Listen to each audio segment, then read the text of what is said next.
here we go. Good evening, Peter. Whoa! You have 576 possible web shooter combinations. That is awesome. I can keep that suit? Yeah, doesn't fit me. So when's our next retreat? What, next mission? We'll call you. All right? That's not a hug. I'm just grabbing the door for you. I'm not there yet. All right, kid. Good luck out there. You have 78 web shooter combinations. Ricochet web! Web grenade. Whew! That was awesome. Don't, Spider-Man. Don't mess with me. I'll kill you. Everybody you love. I got this. New move I'm working on. Here we go.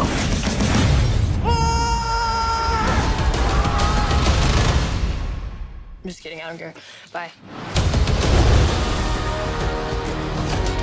There's a ton of other subsystems in here, but they're all disabled by the training wheels protocol. I'm sick of Mr. Stark treating me like a kid. But you are a kid. Yeah, a kid who can stop a bus with his bare hands.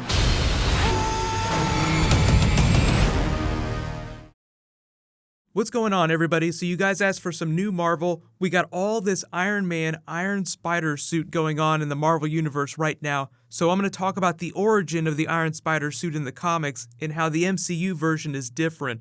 The really cool thing I think that they did with the movies is that they fixed a lot of the problems that were inherent with the original Iron Spider suit in the comics. Just really awful color design, even though it was a really cool idea when it debuted way back during the original Civil War. There's a new round of the Spider-Man giveaway. It's for the action figures. All you have to do to enter is be a subscriber, leave a comment on this video.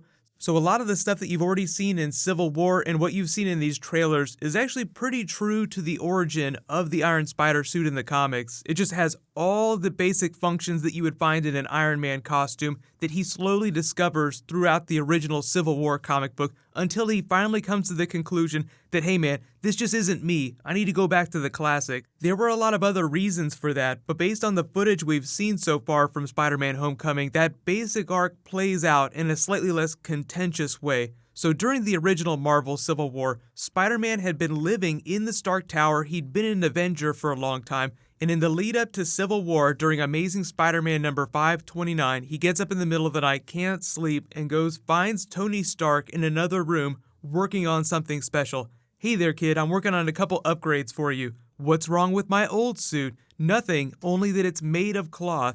The Iron Man of this 2007 Civil War era was a little more self-determined, a little more self-assured, a little more stubborn than Robert Downey Jr.'s version of the character. You get the sense from a lot of their scenes together that he treats him sort of like a surrogate son, but really it's more like a big brother. In the comic book, their ages were actually much closer. Iron Man's still much older than Spider-Man, but this is an adult version of Spider-Man.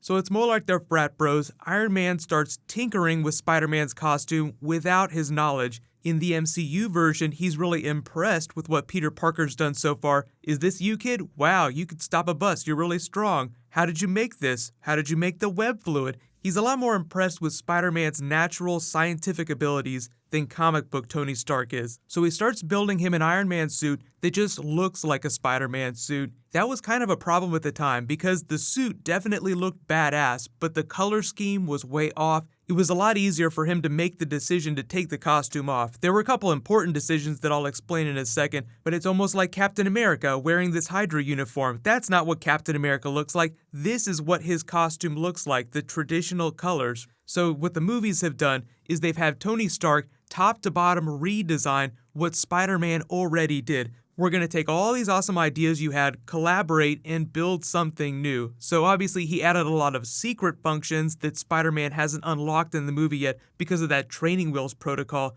He's in high school, of course you gotta mind that for comedy. He doesn't have his driver's license yet. They also make that joke in the comic book. Heat vision? Nope. Rocket boots? When you're old enough to drive. But then over the course of the next couple issues, he starts unlocking the other abilities. He starts fighting Titanium Man while everybody's in Washington debating the Superhero Registration Act. Doesn't that sound familiar? They're actually at the Washington Monument in a lot of these big action set pieces. So even though the story of the movie is a little bit different, there is a lot of the origin of the Iron Spider in the Spider-Man Homecoming movie.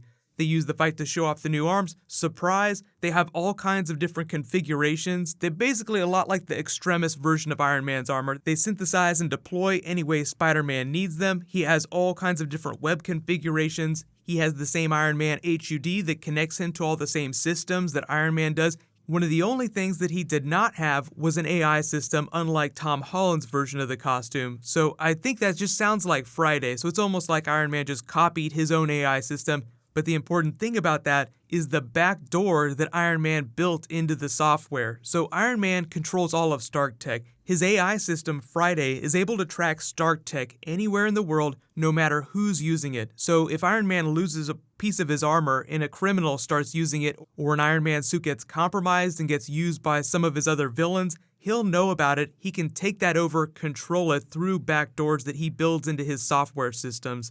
So a lot of you know during the original Civil War, Spider-Man has the crisis of conscience, senses that Tony Stark has the wrong idea, and then around Civil War issue number 5, makes the decision to split from him. Only the suit is controlled by Iron Man, so he has trouble fighting him. He runs off into the sewers, gets his ass handed to him, gets saved by the Punisher, and then officially joins Captain America's Secret Avengers, putting back on the classic Spider-Man cloth suit. So back to normal Spider-Man by issue number 6. The story of the movie is all about Spider-Man being this Avengers hopeful, but the suit does not make the Avenger. So Tony Stark is, like in a really heavy-handed way, trying to teach him this lesson, and he slowly comes to that realization himself. He puts the classic costume back on. You see in all this footage here, he's fighting the Vulture, working on some new moves, but he's still wearing his classic costume. So Spider-Man will become a hero on his own steam in the movie, but they also want to show you how cool things can get. There's all these subsystems, but they're on lockdown. Oh, I'm sick of him treating me like a kid so much. So all those funny moments where you see Spider-Man calling Iron Man every 5 minutes because he's an intern for the Avengers. Technically, Iron Man knows where he is at all times. He tracks the suit. That's probably how he knows about the fairy safe here, because he senses all the data that's coming from Spider-Man's suit, and Friday alerts him, "Sir, Peter Parker is in imminent danger. There is a giant disaster." He plays it really cool though when he pushes him out the car here. "Good luck, kid. I'm not giving you a hug. I'm just giving you a little shove out the door. Figure it out on your own." He cares very deeply about Spider-Man. That's why he low-jacked the suit. It's almost like a parent installing tracking software on their child's cell phone so that they can track them all over town when they go to hang out with their friends. The aftermath of this in the movie is that obviously Spider-Man's going to be part of the Avengers during Infinity War. Tom Holland just did an interview where he talks about that. So if you guys want me to do a video about that, I'll do that tomorrow. But in the comics, it was actually kind of funny. Like, the conflict went on. Things got worse during Civil War before they got better. Iron Man developed his Iron Spider technology for a group of new people he called the Scarlet Spiders to sort of replace Spider-Man because he joined Captain America's team. Just last year, there was a really funny twist on the idea too. Mary Jane Watson, post-Secret Wars, became assistant to Tony Stark in the absence of Pepper Potts. So she's basically the new Pepper Potts. Working at the Avengers Tower, Tony Stark has sold the building, and she finds an Iron Spider suit copy inside a box of things. So she puts it on and has to save Tony and Peter from a villain called the Regent. So there have been a couple different people to wear versions of the costume. There's a version of Amadeus Cho from Another Earth that's wearing a version of the costume. And then right now, Dr. Octopus is wearing a slight variation on the idea of the suit. He's called the Superior Octopus, but it's a Ben Reilly looking clone. So let me know in the comments, which version of the costume do you guys like the most? Do you like the classic Iron Spider suit, the Iron Man colors? Do you like the MCU classic color looking Iron Spider suit? Or do you like the Superior Spider-Man look or the Superior Octopus look on the costume? Looking ahead in the MCU, what I think will probably end up happening is they'll always stick with classic Spider-Man colors. Like, he's not going to be wearing a different version of the costume when we get to Spider-Man Homecoming 2. I think that they'll just start unlocking those training wheels abilities that you get the teaser for in that footage. So he'll always look like classic Spider-Man, even though the suit will do different things. They'll just start unlocking other abilities that Tony Stark built into it a long time ago. But congratulations to the new giveaway winner, Matthew Chung. Please private message me on the back end of my channel so I can get your contact details. There's going to be some new Flash later tonight. I'll explain how Iris West was able to defeat the person that she defeated in the finale, just in case you haven't watched the episode yet. So while you wait for that, you can click here for my non-spoilery Wonder Woman review, and you can click here for brand new Spider-Man Homecoming. Thank you so much for watching. Let's high five. I'll see you guys tonight.